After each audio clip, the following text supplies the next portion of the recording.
Bismillah. Assalamualaikum warahmatullahi wabarakatuh. Alhamdulillah hamdan katsiran thayyiban mubarakan fih kama yuhibbu rabbuna wa yarda. Asyhadu an la ilaha illallah wa asyhadu anna Muhammadan abduhu wa rasuluh. Kaifa halukum anak-anak saleh dan salehah? Insyaallah pada kesempatan kali ini kita akan melanjutkan pelajaran akidah kita di kelas 3 semester 2 di awal pembelajaran, yaitu tentang makna ibadah. Oke, kita mulai saja. Ibadah. Ibadah secara bahasa artinya itu merendahkan diri atau ketundukan dan kepatuhan. Itu ibadah secara bahasa. Jadi kalau kita beribadah, kita harus merendahkan diri kepada Allah Subhanahu wa taala. Dan apabila kita beribadah, kita harus tunduk dan patuh dari apa yang Allah perintahkan. Karena sebagaimana anak-anak ketahui, bahwasanya hukum ibadah itu sebenarnya adalah haram sampai ada dalil yang mewajibkan atau mensunahkan. Nah, itulah ibadah secara bahasa. Yang kedua, ada ibadah secara syar'i, yang artinya adalah semua yang Allah cintai dan yang Allah ridhoi, baik perkataan, perbuatan yang tersembunyi dalam hati atau yang nampak atau lahir dan batin, nampak dan tersembunyi. Nah, sedangkan ibadah secara khusus dalam Islam yaitu semua perintah Allah dalam pelaksanaan penghambaan kepada Allah yang telah ditentukan dalam syariat Islam. Jadi kalau ibadah secara khusus ini semua yang Allah perintahkan dan Allah tentukan dalam syariat Islam, dalam Al-Quran dan hadis. Dan ibadah yang khusus ini dikhususkan untuk orang-orang Islam atau kaum muslimin.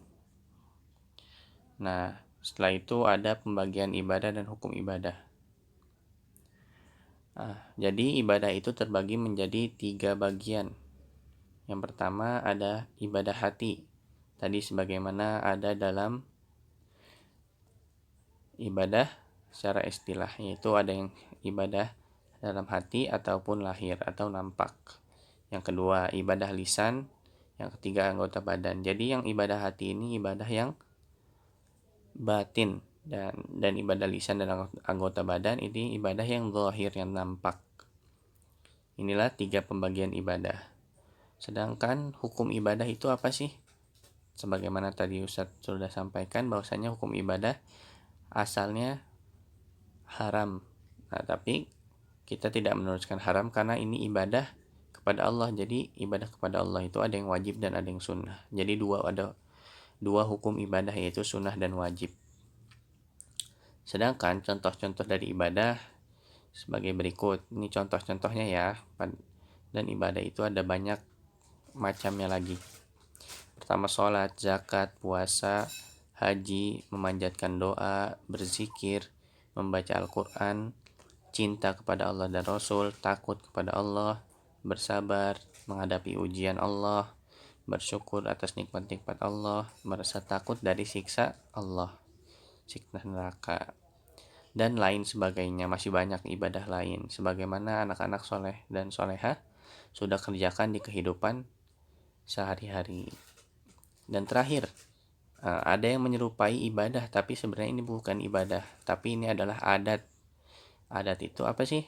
Adat itu adalah semua perbuatan yang dapat dilakukan kaum muslim dan kafir, dan ini perbuatan-perbuatan baik, tapi ini bukan ibadah, seperti berbicara jujur, menunaikan amanah, berbakti kepada kedua orang tua, menepati janji, berbuat baik kepada tetangga, berbuat baik kepada teman, kepada anak yatim, orang miskin, dan berbuat baik kepada hewan peliharaan dan lain sebagainya. Jadi beda ya antara adat dan ibadah. Kalau ibadah itu khusus kepada Allah, sedangkan kalau adat ini perbuatan yang dilakukan bisa oleh orang muslim dan orang kafir. Kalau tadi ibadah khusus untuk orang Islam atau kaum muslimin. Itulah pembagian dari ibadah atau makna ibadah tersebut. Dari pengertian, makna, pengertian, kemudian pembagian ibadah ada 3 dan hukum ibadah ada 2. Ada yang wajib dan ada yang sunnah. Maka jangan lupa anak-anak soleh melakukan ibadah-ibadah tersebut agar anak-anak soleh dan solehah dimasukkan ke dalam surganya Allah Subhanahu wa Ta'ala. Mungkin hari ini dicukupkan sampai sini dulu tentang makna ibadah, pembelajaran akidah kita. Kita tutup dengan doa kafaratul majlis. Subhanakallahumma wa bihamdika asyhadu an la ilaha illa anta astaghfiruka wa atubu ilaik.